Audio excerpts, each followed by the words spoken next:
not sorry. Shut the fuck up, bitch. Anything less than an icon. Beloved by many, the man some called the king of the TV pitch had an exciting life and a heartbreaking death. William Darrell Mays Jr. may have been the king of the TV pitch, but he didn't start out that way. Like most people, Mays had a relatively normal upbringing. He was born and raised in Western Pennsylvania, where his father, William Mays Sr., owned and operated a hazardous waste trucking company. After finishing high school, Mays attended West Virginia University before dropping out of college. While mucking about in his hometown, Mays went to work with his father. After a while, Mays grew tired of working at a hazardous waste trucking company and sought his fortunes elsewhere.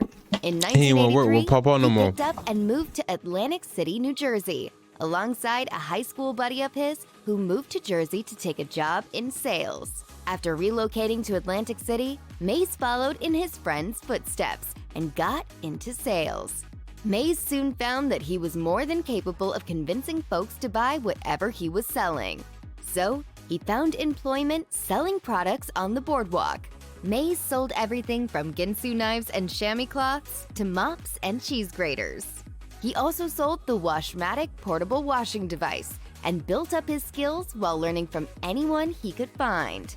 Mays described his experiences working on the Atlantic City boardwalk, putting it plainly. You sell in Atlantic City, guess what? You become a good pitchman. Billy Mays wasn't content selling to passersby on the Atlantic City boardwalk, so he hit the road whenever possible. While he was still learning and establishing himself, Mays worked to find new products to sell and new companies to work with. He spent a dozen years traveling and selling, attending numerous trade shows, auto shows, home shows, and fairs across the country. But I think it was grinding. Mays told Biz Journals, "I sold different products, choppers, cleaning products, whatever was hot." Mays would set up at a show and stand there, demonstrating and selling the product to anyone his booming voice and charismatic personality could entice to stop for a moment and hear him out. During this time, Mays had a lot of competition, as he was one of the many doing the same thing. Capture a person's attention and sell them something. I feel like he one of the most legitimate dudes back in the day. As far as like not scamming you, the material, the product that you're getting is actually what it is. He the OG, like he the main nigga for sure, cause everything he did worked. They don't know they need. While most people would see their competitors as, well, competitors, Mays was different. He'd often lend a hand whenever someone needed help. And while this likely helped him in his personal relationships, it certainly aided his career. One convention changed his life forever because Mays' simple act of kindness launched a friendship that would take him from doing shows on the road to becoming the most well-known TV pitchman in the U.S. That's the power of Mighty Shine! Mays has been known for many products over the years, but only one took him from the trade shows to television. During a show, Mays was busy selling the Washmatic when one of his competitors experienced technical difficulties. Max Apple, the founder of Orange Glow International, was across the way pitching his own products when his microphone broke, and he didn't have a spare. Fortunately for him, Mays did have another one, so he walked over and handed his competition a working microphone. This simple act of kindness brought the two men together, and they became close friends. Yes, While it didn't happen immediately, Apple remembered Mays' professionalism and generosity, so he hired him to sell Orange Glow. Not only did Mays become a salesman for the product, but he also became the company's national spokesman. This significantly boosted Mays' career, as it opened the door for something he'd likely wanted to do for a long time. Sell products to more than just a few people passing his booth. The way he managed to do this was by recording commercials for television. As the company's national spokesman, Mays began appearing on the Home Shopping Network, demonstrating the product to a national audience. This significantly boosted Mays' image, giving him a national audience. I just thought he was automatically People noticed his signature blue shirt, which he wore for continuity. effectively establishing his trademark look for the rest of his career. Mays spent more than a decade refining his skills in front of people at shows, and he used these practices when he made the leap to television.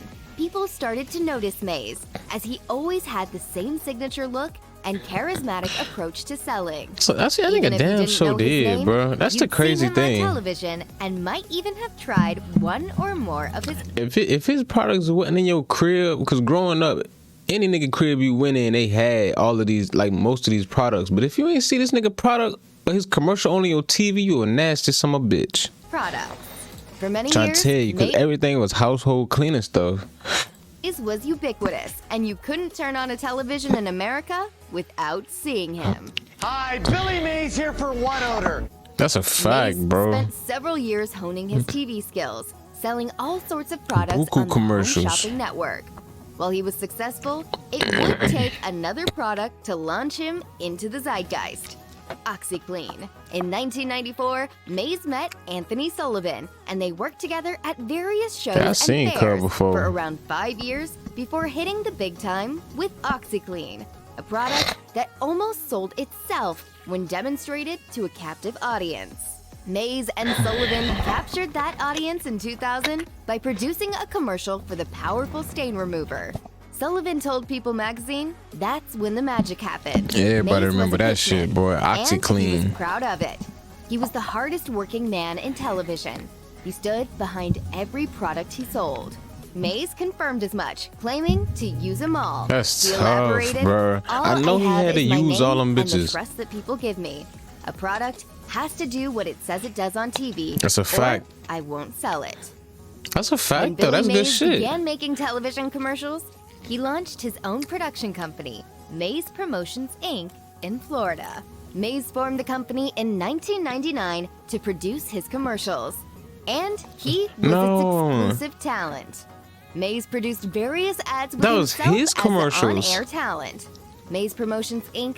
was a one-man operation that allowed Mays to do commercials how he wanted to, while outsourcing other production roles to companies in the Tampa Bay Oh, they area. damn sure Mays' work, boy. first self-produced commercial was made in 1999, though his Shout out OxiClean to commercial bro. in 2000 For sure. truly launched his career. Mays spent a decade filming commercials and infomercials via Mays Promotions Inc.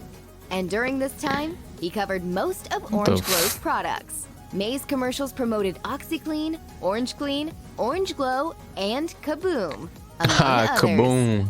Eventually, Remember that he shit. got into selling the company's various hardware products. Mays recorded content for everything from vacuum cleaners and wrenches to hands-free cell phone gadgets and mini burger makers. Many of these products came from other companies. That bitch so don't Mays look was cooked, able bruh. to diversify his products through a number of vendors. Throughout Hey, the hell arts, nah. Throw that Mays bitch back in there, bro. That bitch significantly ain't done increased yet, bro. sales for the products he sold. Since he Serving took that home pink a meat. percentage of all of his pitched products' gross revenue, Hell Mays no. became wealthy. Mays' career continued to grow towards the end of the aughts, and his presence in popular culture paid off in numerous ways. While many fans spoofed Mays throughout his career and after, Mays never shied away from opportunities that put his face out in the world. Hey, we all make mistakes. That's what you told those Yakuza businessmen, but they did not want to hear it. It was rare for Mays to walk around What? in public What the without fuck? being What? hounded by fans. He told People magazine, "I would never say no to somebody who wanted a picture. All of the exposure opened doors, including one at the Discovery Channel." Mays worked with his friend and business partner Anthony Sullivan to That's develop why I knew his Pitchman, ass from Discovery a series Channel. I made know I for done the seen that nigga Discovery somewhere. Channel. Pitchman is a mini-series revolving around the mini inventors looking to sell their unique and ideally must-have products. The series tracked the Shark progress from the Tank, boardroom before pitch Shark to Tank. sales on the street, and ultimately the production of an infomercial. Sadly, Mays died before finishing the series, resulting in Pitchman, a tribute to Billy Mays, What the for fuck? the 13th episode. In addition to inking a deal with the Discovery Channel, Mays also lined up a new agreement with Taco Bell. News of the deal broke during an interview Todd MJ Schnitt for 99.3 WFLZ had on air with Sullivan. Hey, my MJ boy about to revealed turn he'd up. Nah, recently nigga. spoken with Mays, who told him about the project. Mays would have filmed That several nigga made his way infomercial-style advertisements Taco for Taco Bell, Bell. gang. Unfortunately, he never That's got the hard. chance to fulfill his contract. Well, TV pitchman Billy Mays has died at the age of 50. Mays' wife found Nigga, what the fuck? him unresponsive in their Tampa, Florida home on the morning of June 28, Oh, 2009. Not long after, Where that he was nigga die pronounced from? dead at the age of 50. Mays had apparently died sometime overnight, but Bro, there he was was no young as immediate indication hell. of what happened, resulting in an autopsy. The evening before his death, Mays told his wife he wasn't feeling well. He'd sustained a head injury on a flight earlier that day, but it wasn't immediately What kind of clear head whether injury? his death resulted from his injury. Man, An that nigga initial died. autopsy the following day found that Mays had hypertensive heart disease, Aw, which likely man, that's caused probably his what it death. was, In though. August, a toxicology report listed cocaine as a contributor. Bitch, what? No, bro, don't fuck me up like this, bro. No. Cause I'm thinking all of that energy he had was legit. And this man too legit to quit the cocaine, bro. God In Mays' passing. damn. After the report was made public, Mays' family Fuck, issued bruh. a press release Them boy don't wanna decrying hear the that shit, bro. toxicology Them boy report like, hell and nah. insisting it included speculative conclusions not backed up by fact. Them boy further said that shit complicating the cap. controversy surrounding Mays' sudden and unexpected death. That shit Mays' ain't cap, toxicology bruh. report indicated cocaine use as a primary contributor to his heart disease and Oh death. It all Lord, bro. So when y'all try to get the shit like, nah, he never really did cocaine like that, bro. He just dibble and dabble a little bit. It wasn't a whole. He wasn't doing too much whole time. That's what caused my man to die, bro. also included Nigga had the cocaine booger sugar rocks up in there, and it locked his heart. numerous That shit therapeutic fucked, amounts of bro. painkillers, which Mays took following his hip replacement Yo, how do niggas save? surgery. How The do list niggas? of medications included oxycodone, tramadol, alprazolam, and diazepam. Oh Mays' hell final nah, he commercials was getting aired fucked up. posthumously. So I wonder how these boys be covering that shit up, like being around all them people and being around like so much different vibes. How nobody could like. I'm pretty sure somebody probably seen that nigga and was like, nah, bro, something not right about Billy. Sullivan It's told like, the nah, Los fuck Angeles that, bro. He Times get into about that the ads bag. following his death. Let that He'd nigga do roll what he over do. in his grave if the ads were being pulled off the air. Why we If keeping you him on there or though? anyone you know needs help with addiction issues, help is available. Visit the Substance Abuse and My Mental mans Health was off the Services rock. Administration website or contact SAMHSA's National Helpline at 1-800-662-HELP 4357. Yeah, I don't know what the fuck I was expecting, but I was not expecting that nigga to die from cocaine and then fucked his heart up. I was not thinking that nigga was gonna die like that, bro. I thought he was gonna get hit by a car. It was gonna be some type of accident, some type of natural death, health problem that he, went past. But nah, bro, he was cool. He was doing his thing. Boy, my boy he was doing his shit for sure. Like, yeah, bro.